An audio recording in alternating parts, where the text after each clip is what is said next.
O Olho de Horus.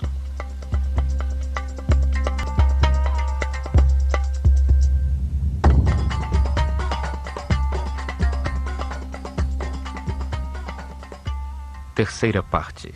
A Esfinge, guardiã do horizonte.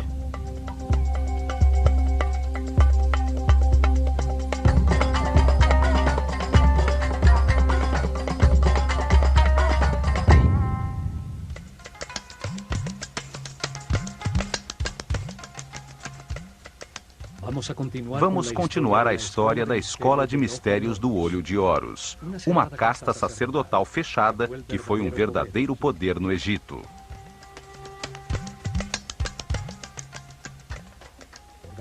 Foi organizada por sacerdotes sobreviventes ao dilúvio, possuidores de registros e conhecimentos da desaparecida civilização Atlante.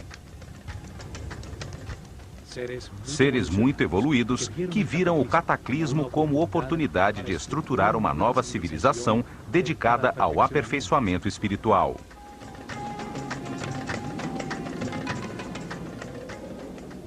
Utilizaram os templos como livros vivos para revelar as verdades sobre Deus e o funcionamento do universo, acelerando a evolução de seu povo.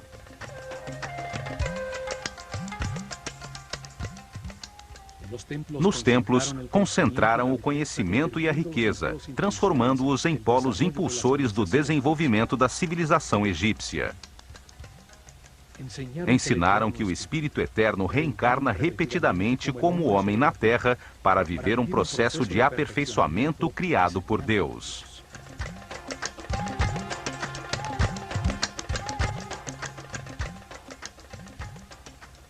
Encarna em diferentes corpos, nasce em diferentes famílias, lugares e épocas, em diferentes circunstâncias materiais, econômicas e de saúde. Reencarna repetidamente na Terra, enquanto o sistema solar dá uma volta ao redor do centro da galáxia, que dura 25.920 anos. Esta volta é chamada de ano cósmico. Durante esse ciclo, a consciência do homem é influenciada pela energia de diferentes constelações. Assim como as estações climáticas, as constelações determinam os processos necessários à evolução.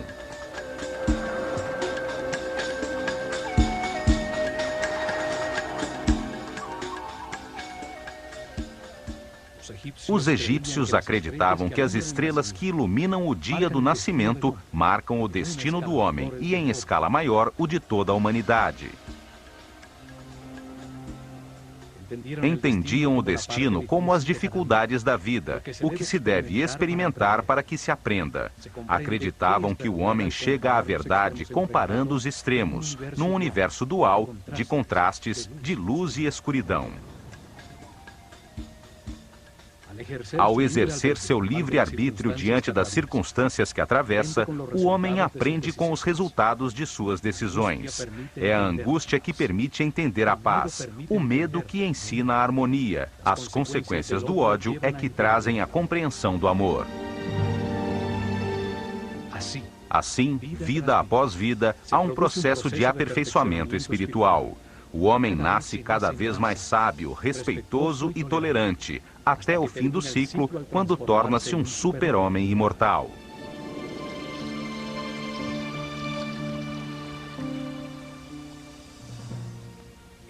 Nesse momento de iluminação, lembra-se de todas as vidas, da corrente de erros que cometeu, entendendo que, graças a eles, compreende hoje a razão de sua existência. Em paz e harmonia, com um altíssimo nível de energia vital, irradiando permanentemente amor, conquista seus poderes superiores e chega ao ciclo seguinte de evolução, numa escala mais alta da realidade. O processo evolutivo transforma a sua animalidade original, tornando-o um mestre elevado, um respeitoso ser imortal, capaz de experimentar a ausência de limitações.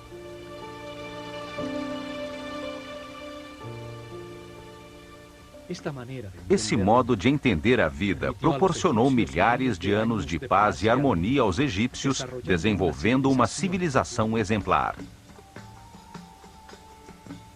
Os sacerdotes do Olho de Horus deixaram essas verdades no interior de seus templos. Por isso, nesta série de programas, os percorreremos um a um.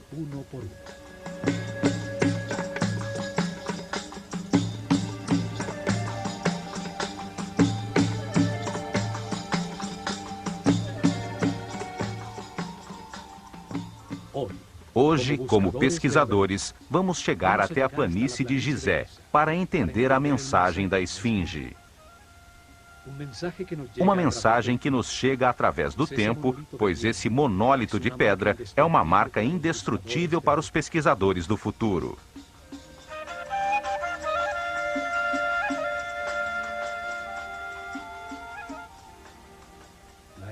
A Esfinge revela movimentos astronômicos registrados há milhares de anos e comprovados no ciclo anterior pela humanidade atlante. A crença hoje é de que Atlântida foi um mito.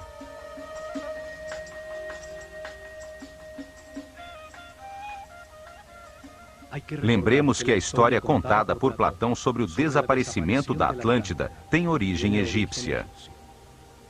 Foram os sacerdotes do templo de Neith que mostraram a Solon os antiquíssimos registros sobre Atlante, uma palavra egípcia relacionada com a água. O vocábulo Atlu significa água, limite da terra pela água. Ante significa divisão de terra. A palavra composta Atlante significa, portanto, terra dividida pela água. Na história de Platão, a capital da Atlântida, Poseidones, era uma belíssima cidade formada por círculos de terra separados por canais de água.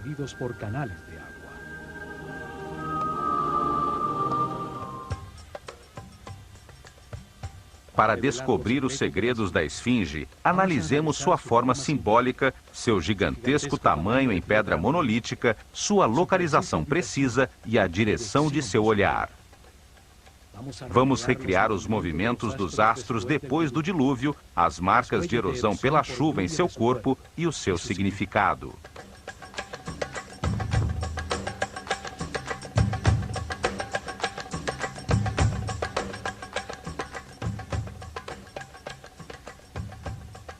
Os sacerdotes sobreviventes ao cataclismo Atlante esculpiram uma gigantesca forma simbólica com uma série de signos astronômicos, um relógio que marca os ciclos maiores do sistema solar na galáxia.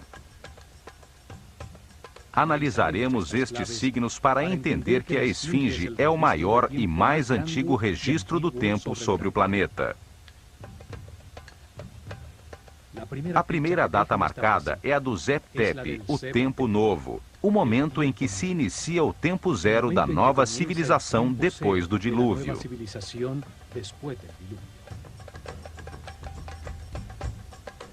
O Zep Tepi é o primeiro passo no caminho de aperfeiçoamento espiritual da humanidade. A Esfinge é a primeira pedra desse caminho.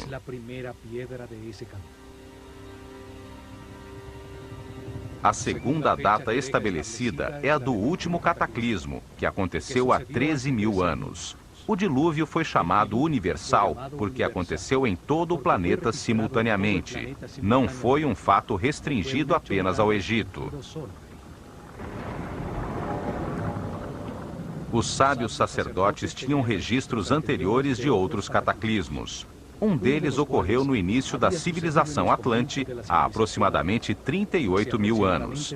Sabiam que essa destruição era cíclica e acontecia a cada ano cósmico. Esse conhecimento lhes confirmou que os astros marcam a duração de todos os ciclos nas diferentes escalas do universo. As características da Esfinge revelam a importância de todos os níveis e escalas do grande ciclo cósmico.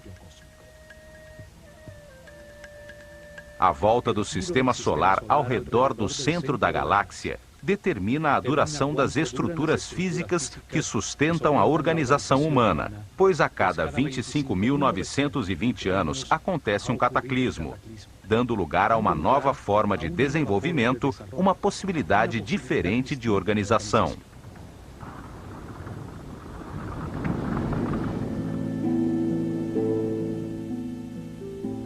As estruturas que organizam a vida e o desenvolvimento da humanidade sofrem destruições periódicas. Ao final de cada ciclo cósmico, grandes mudanças acontecem no Sol, causando fortes alterações climáticas que destroem tudo o que foi construído na Terra. Os sacerdotes do Olho de Horus ensinaram que isso fazia parte do processo criado por Deus para permitir novos desenvolvimentos sobre a Terra, novas expressões que permitam encontrar diferentes formas de ver o universo. É como se o corpo da humanidade morresse a cada 25.920 anos para renascer numa forma mais perfeita, assim como acontece com o homem, mas na escala coletiva de uma mente maior.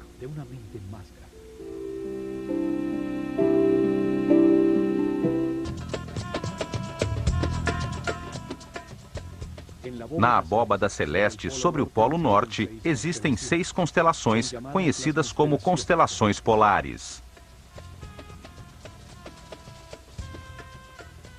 Abaixo, perto do Equador, existem 12 constelações zodiacais.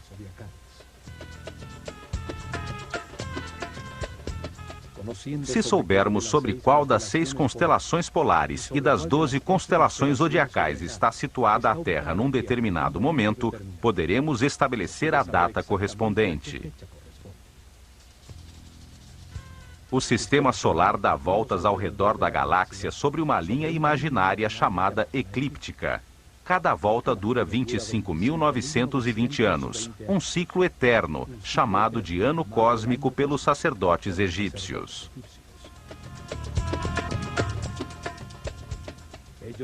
Eles dividiram essa volta de 360 graus do sistema solar pela abóbada celeste em 12 setores de 30 graus cada um. O Sol os atravessa em 2.160 anos. São as 12 constelações de estrelas. Cada uma tem o nome de um animal, o círculo de animais, o zodíaco.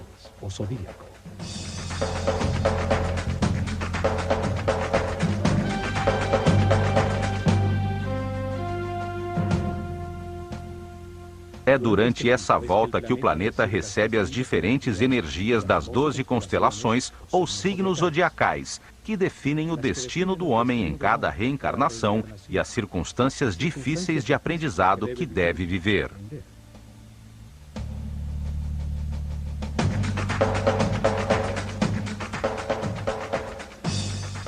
Partindo da posição que ocupa o sistema solar atualmente sobre a eclíptica, ao 0 grau, finalizando a Era de Peixes, entrando na Era de Aquário, retrocedemos 180 graus. Aqui se encontrava o sistema solar há 12.960 anos, 180 graus para trás, na constelação de Leão. Os cientistas atuais dizem que aproximadamente nessa época aconteceu o final de uma era, quando o gelo se derreteu e aconteceu o dilúvio.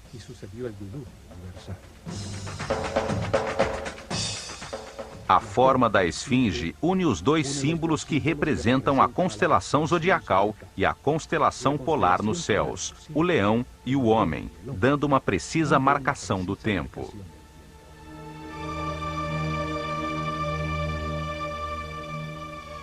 Essa forma representa os dois níveis em que se encontram essas estrelas. O corpo de leão representa a constelação homônima, enquanto o homem é o símbolo da constelação polar a que chamamos de Hércules, e que os egípcios chamavam de Tum, o Adão da mitologia astronômica.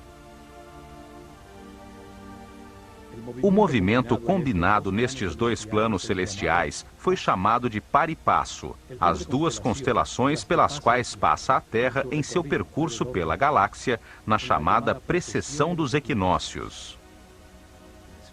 A esfinge marca, assim, o Zep-Tep, o tempo novo. A estrela polar chama-se assim por sua localização sobre o Polo Norte, diretamente sobre a coluna vertebral do planeta, seu eixo. É uma estrela fundamental, o poder que preside os céus. Vista da Terra, é ao redor dela que gira a abóbada celeste. A inclinação do eixo de rotação do planeta em relação ao Sol muda lentamente durante o percurso cósmico e aponta num segundo círculo, mais acima no céu, para 6 diferentes estrelas polares.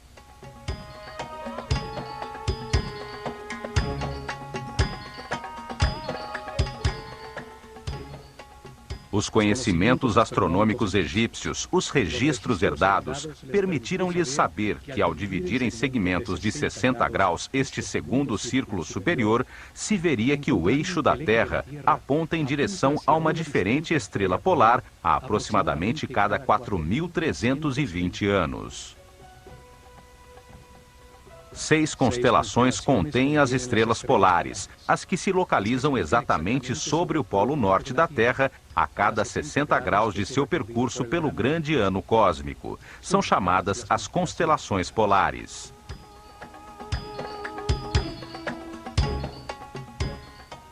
Na constelação da Ursa Menor está a estrela Polaris, localizada atualmente sobre o polo norte. É a estrela que guia os navegadores.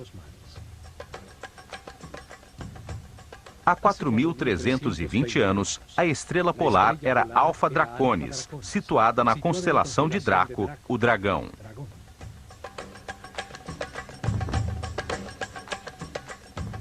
O poder que presidia há 8.640 anos era a estrela polar na constelação de Hércules, ou o Homem. Há 12.960 anos, quando aconteceu o dilúvio, a estrela polar no círculo superior era chamada Vega, da constelação da Lira.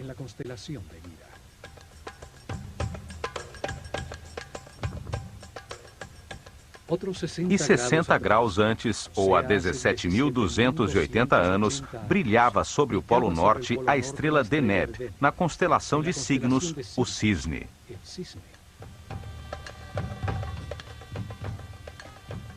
Há 21.600 anos, encontrava-se sobre o polo a estrela Alfirte, da constelação de Cefeus.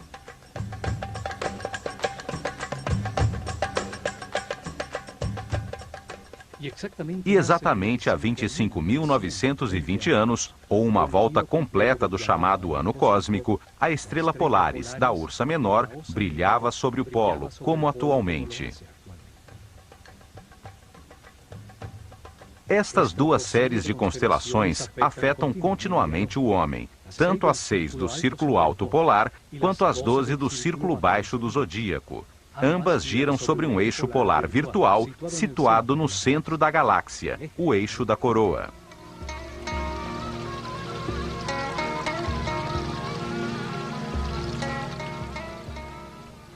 Para os egípcios, toda a abóbada celeste descansa nestas colunas polares, distribuídas simetricamente a cada 60 graus sobre o círculo, para onde aponta o polo da Terra em seu percurso com o sistema solar pela galáxia. A antiguidade e a precisão dos registros egípcios é evidente. Os sacerdotes guardiães do tempo herdaram registros astronômicos de mais de 26.000 anos. Os astrônomos atuais comprovam estes dois movimentos e os chamam a precessão dos equinócios, pois foram comprovados através das mudanças na linha dos equinócios. O Sol visto da Terra durante um ano solar parece ter 4 esquinas, 4 posições que limitam seus movimentos no horizonte. São definidas pelos solstícios e equinócios de verão e de inverno. O solstício de verão, dia 21 de junho, é o dia mais longo, com a noite mais curta do ano. O solstício de inverno, 22 de dezembro, é o dia mais curto, com a noite mais longa do ano. Os equinócios de verão e de inverno são 4 dias em que o dia e a noite são do mesmo tamanho.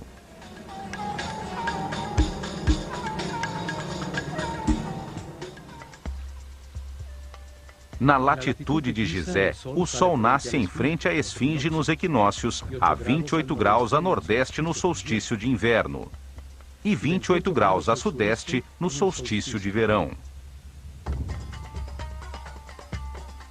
Sendo o dia e a noite iguais, são dias de equilíbrio energético entre a luz e a escuridão.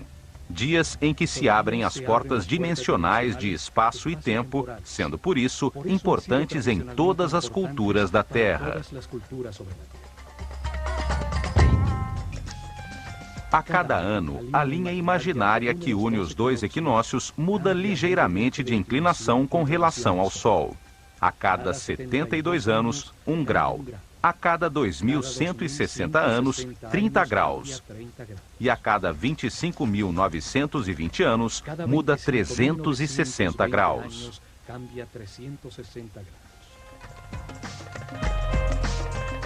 Assim, o que se conhece hoje como precessão dos equinócios corresponde exatamente aos ciclos definidos pelos antigos no par e passo, os dois níveis da volta que correspondem ao grande ano cósmico. A forma da esfinge, ao unir o signo de Leão com o do homem da constelação de Hércules, marca o momento imediatamente após o dilúvio, uma catástrofe que acontece periodicamente no final do grande ciclo cósmico, a cada 25.920 anos.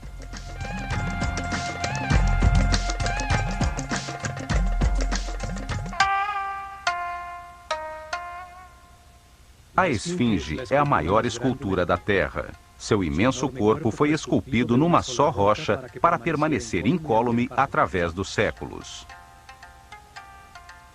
É um gigantesco monólito, uma única rocha talhada na planície de Gizé, com 80 metros de comprimento, 13 de largura e 20 de altura. É do tamanho do quarteirão de uma cidade média.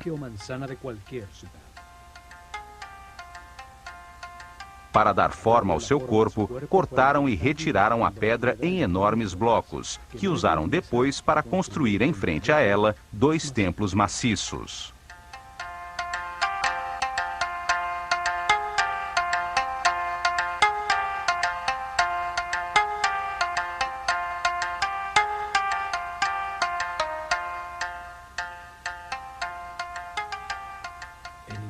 Enigmática e poderosa, é a obra de arte mais grandiosa da antiguidade chegada até nós.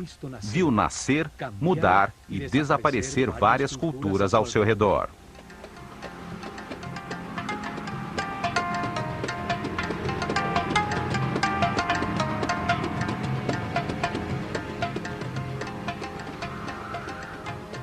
A esfinge está situada num ponto muito especial na Terra, a planície de Gizé, também conhecida como Rostal no antiquíssimo livro dos mortos.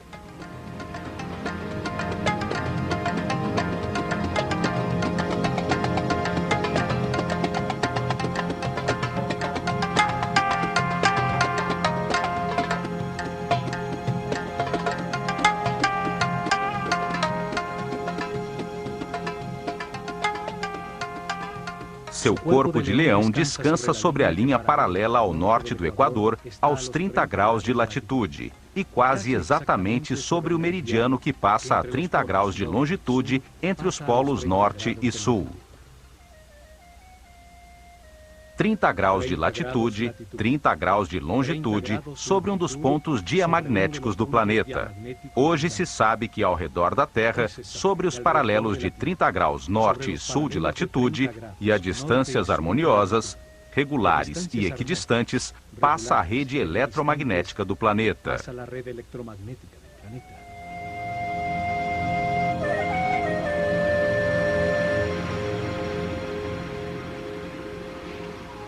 Todos os seres vivos, sem exceção, têm uma rede nevrálgica, uma matriz que capta e distribui de uma maneira harmoniosa a energia que todo o corpo necessita.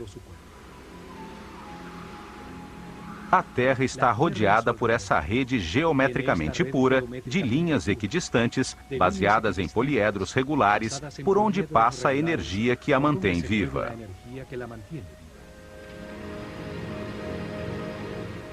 São chamadas linhas Ley e linhas Hartmann. formam uma matriz sobre a qual existe uma série de pontos nevrálgicos em que se produzem naturalmente vórtices energéticos, utilizados secretamente por governos de indivíduos com conhecimentos suficientes para produzir levitação e antigravidade. Estes vórtices eletromagnéticos estão harmoniosamente distanciados entre si, onde foram comprovadas anomalias magnéticas e energéticas.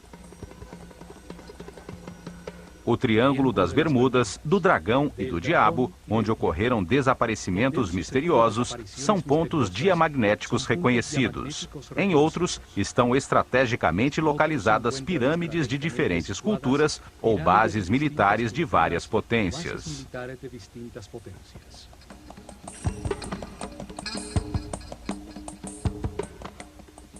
Utilizando a tecnologia adequada, pode-se aproveitar a energia do planeta sobre esses pontos nevrálgicos para anular a gravidade de qualquer objeto em seu campo de ação. Também nestes pontos foram realizadas experiências de translação dimensional, como as realizadas nos Estados Unidos no chamado Projeto Filadélfia, coordenado por Nikola Tesla em 1943. Nestes vórtices se produzem portas dimensionais que se abrem e se fecham ao entardecer nos dias de equinócio. Os egípcios consideravam o dia dos equinócios como a porta de Maat, a deusa do equilíbrio e da justiça. Nestes dias, realizavam cerimônias especiais com iniciados da Escola de Mistérios na planície de Rostal. Aproveitavam o vórtice para culminar os anos de preparação, nos quais os sacerdotes dos 5º e 6º níveis de consciência eram impulsionados por uma força externa para experimentarem dimensões mais elevadas. Com o conhecimento herdado dos sacerdotes do Olho de Horus a respeito da rede eletromagnética, construíram sobre ela a Grande Pirâmide para transformar com fins espirituais sua inesgotável energia. Na Grande Pirâmide, recebiam no corpo as energias condensadas do planeta, conseguindo altíssimos níveis de vibração como se obtivessem estados especiais de consciência.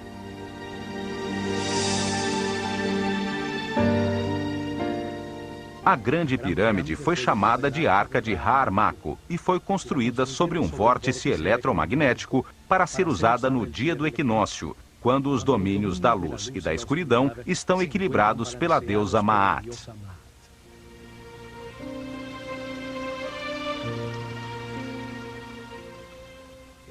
Nesses dias, nasciam os Néters, espíritos excepcionais, os Shensu-Hor, seguidores de Horus, irradiando amor e guiando o povo, elevando seu nível de consciência com seu exemplo e informação sobre a realidade do universo.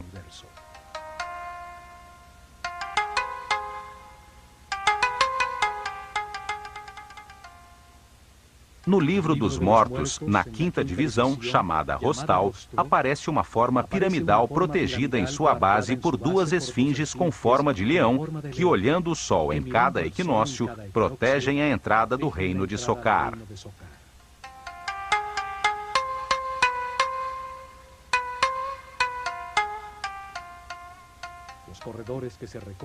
Os corredores que levam ao topo se parecem com as passagens da Grande Pirâmide. É lá que acontece a transformação do Osíris interior de todo ser humano. Lá encontra a iluminação que o transforma em Horus, o super-homem imortal. A forma de leão também tem relação com esse processo evolutivo. O leão é o mais evoluído dos animais. Representa para os egípcios o momento final como animal, possuidor de uma consciência em evolução que se converte num super-homem. Estas e outro grande número de considerações fazem do lugar onde está localizada a esfinge algo muito especial, além da crença de que a esfinge é apenas uma escultura e a Grande Pirâmide um túmulo.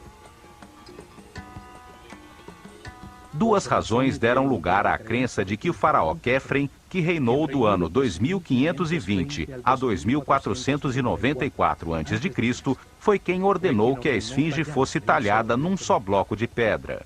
A primeira é que acham o seu rosto parecido com o de uma estátua de diorita negra do faraó Quefren, que foi encontrada enterrada de cabeça para baixo, muito perto da esfinge, no chamado Templo do Vale. Na estátua, aparece com um falcão no ombro. Retocamos digitalmente a esfinge para ter ideia da forma original do seu rosto.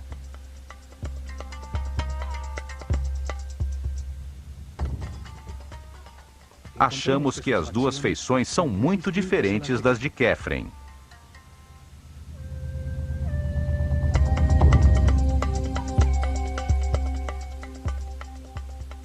Sabe-se que a esfinge foi chamada de Abu-Hol e durante muito tempo foi pintada de vermelho, a cor do Egito.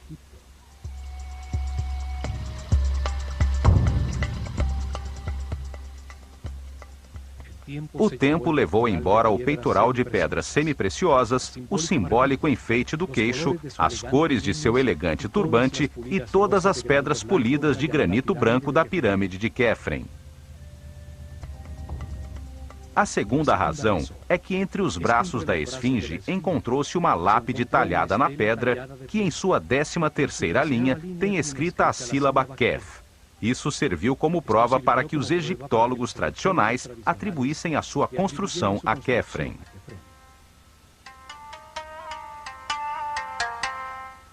A lápide foi escrita pelo faraó Tutmoses IV, que reinou de 1401 a 1391 a.C., para comemorar a restauração e retirada da areia que a cobria.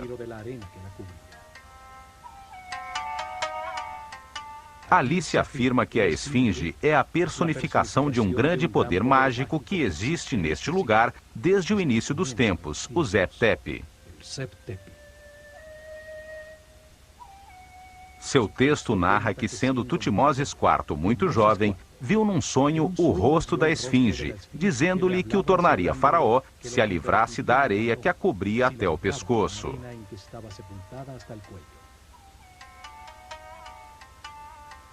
A realidade é que não existe nenhuma inscrição que afirme quem a construiu. Não se refere a Quefren como seu construtor. Certamente foi um dos restauradores que, como Tutmoses IV, limpou-a da areia através dos tempos. Em outra pedra talhada, chamada a Lápide do Inventário, encontrada em Gizé por Auguste Mariette, se afirma que o faraó Quéops, antecessor de Quefren, ordenou construir um templo ao lado da esfinge, o que prova que ela já estava lá, e que seu sucessor não pode ter sido o construtor. No entanto, esta lápide não é reconhecida pelos egiptólogos tradicionais, que alegam que não é original e que o estilo em que está escrita não corresponde à época de Quéops.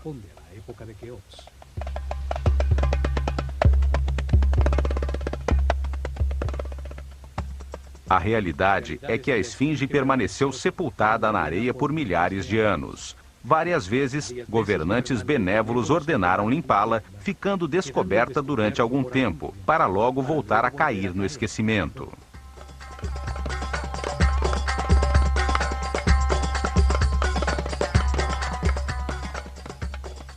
A direção de seu olhar acrescenta outro dado a este mistério. Sua cabeça de homem olha fixamente para o leste, contemplando o nascimento do sol há milhares de anos.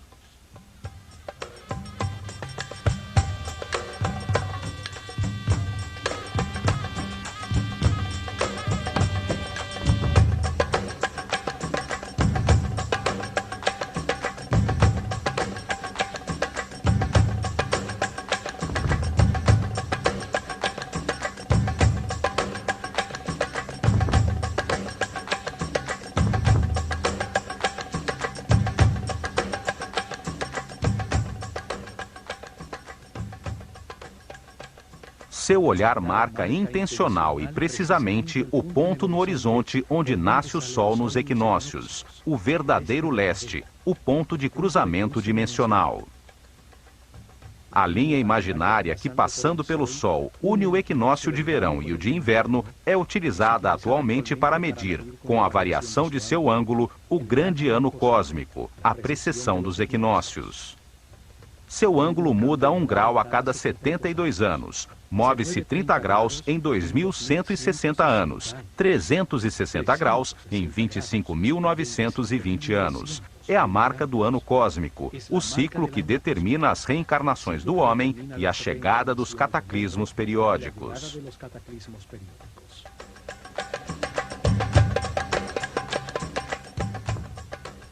Utilizando a localização precisa da esfinge, cientistas norte-americanos realizaram simulações da abóbada estelar, programando no computador a posição da Terra a 12.960 anos sobre a eclíptica, a curva que percorre o sistema solar.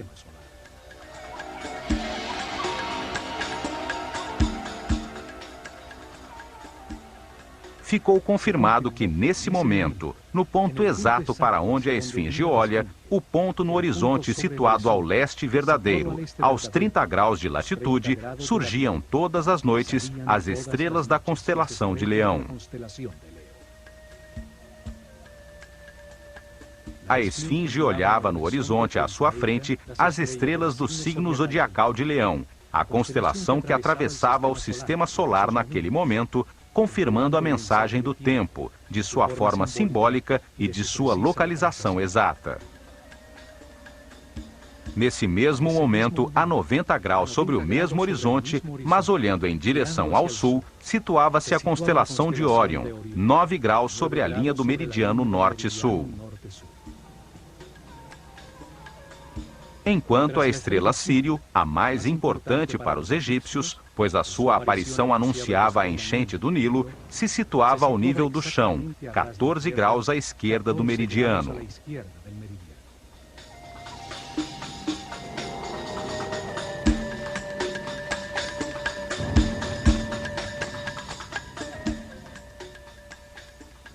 A data transmitida pela esfinge, o início da nova civilização, o Zep-Tep, está confirmada pela relação da sua forma simbólica com a constelação zodiacal de Leão e polar de Hércules. Seu olhar em direção à saída do Sol no equinócio da primavera e à saída das estrelas de Leão à noite a convertem num relógio astronômico preciso. Sua localização foi escolhida com muita precisão, para convertê-la num mensageiro através dos tempos que contasse aos pesquisadores futuros o ciclo mais importante para o homem, o ano cósmico e a localização da rede eletromagnética do planeta.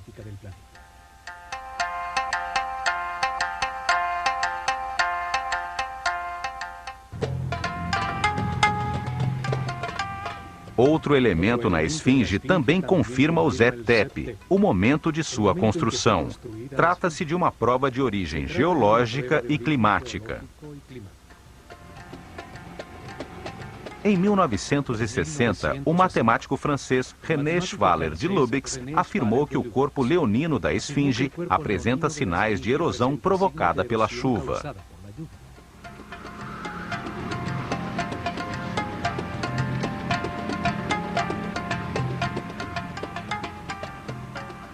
Isso surpreendeu a todos, pois está confirmado que a esfinge ficou enterrada debaixo da areia até o pescoço, 90% do tempo dos últimos 4.500 anos.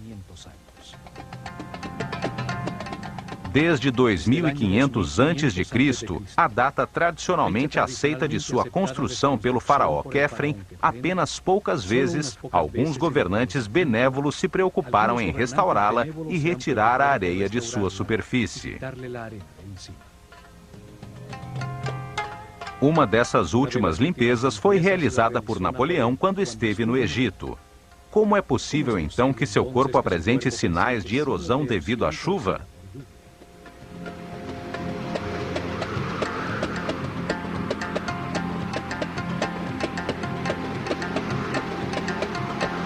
Está mais do que comprovado que o clima do Egito, árido e pouco chuvoso, não se modificou nos últimos 4.500 anos. Os cientistas nos dizem que a mudança climática radical que aconteceu nessa região no fim do Pleistoceno converteu-a aos poucos no deserto que vemos agora.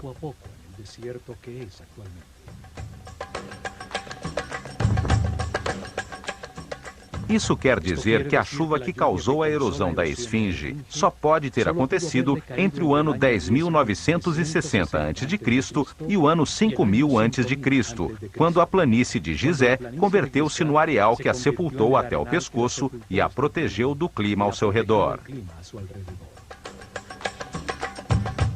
Uma expedição da Universidade de Boston comprovou as marcas de erosão, confirmando que eram causadas pelas chuvas e determinou que as profundas marcas foram geradas durante milhares de anos.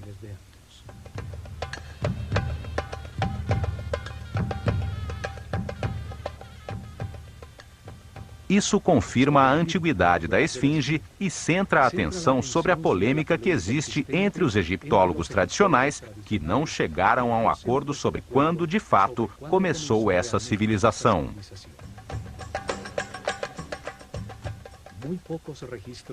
Pouquíssimos registros de governantes sobreviveram até hoje, e os existentes são aceitos apenas parcialmente. O papiro de Turim e a galeria dos cartuchos no templo de Osíris, em Abidos, têm os nomes dos faraós aceitos atualmente.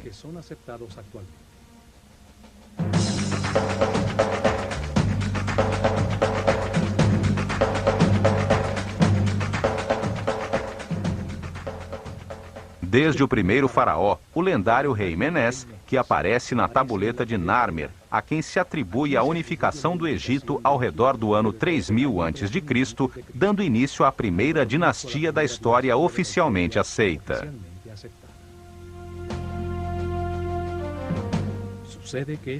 Acontece que essas listas, e a que o sacerdote Maneto escreveu no ano 300 a.C., em sua História da Civilização do Egito, começam na realidade muito antes no tempo, com outros governantes que não foram aceitos, alegando-se que eram mitos.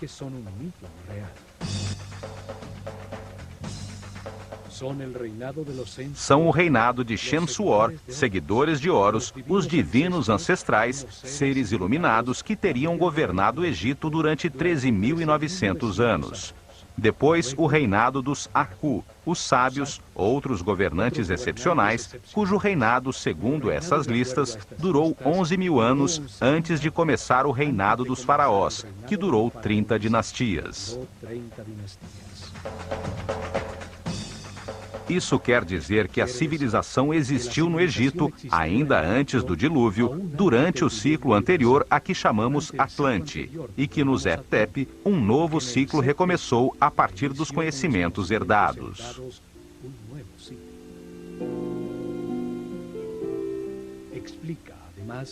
Além disso, isso explica uma das incoerências da história oficial, que situa o início da civilização por volta do ano 3000 a.C.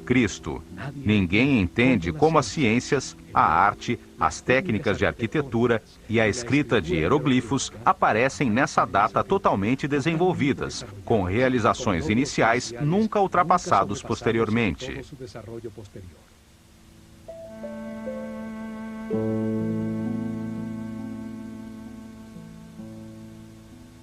Não se entende como o complexo de Saqqara aparece de repente do nada, com ladrilhos cozidos, finíssimos acabamentos cerâmicos, harmoniosos detalhes arquitetônicos, colunas e pirâmides capazes de resistir durante milênios.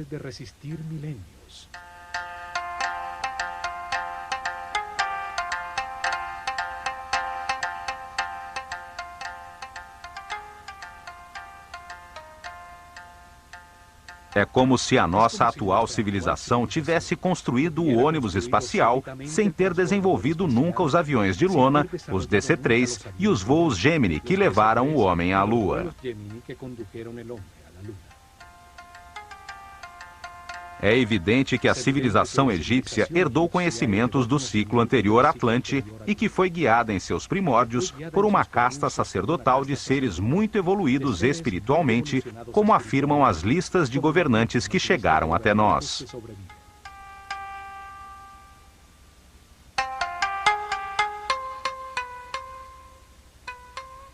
Isso confirma que a esfinge foi talhada na pedra por sacerdotes da escola de mistérios do Olho de Horus, logo depois do dilúvio, no período pré-dinástico do Egito. A esfinge é uma imensa escultura construída em uma só peça para resistir incólume à passagem dos séculos. Sua forma simbólica foi cuidadosamente escolhida para tornar-se um relógio astronômico. Foi colocada de uma maneira precisa sobre um ponto diamagnético do planeta, indicando forças planetárias no ponto onde posteriormente se construiu a Grande Pirâmide.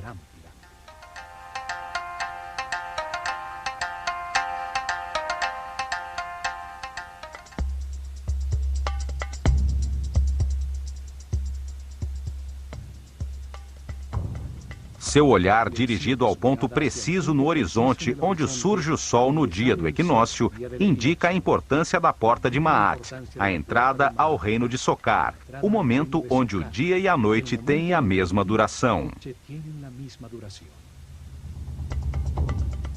Neste universo de contrastes, somente através do equilíbrio entre a luz e a escuridão, ao comparar-se os extremos da dualidade, pode-se encontrar a unidade.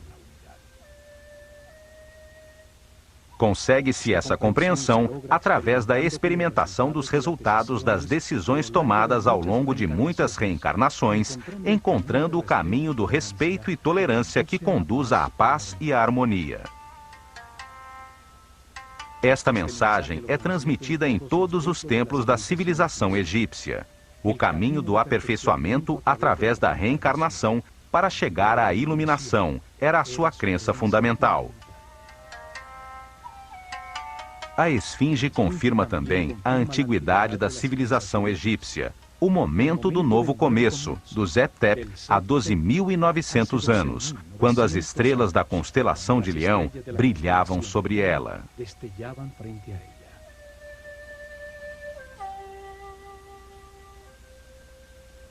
A esfinge marca a existência do ano cósmico, o ciclo mais importante para a humanidade. Confirma que, se de fato a civilização Atlante existiu, representa a certeza de que existe uma alta escola de sabedoria.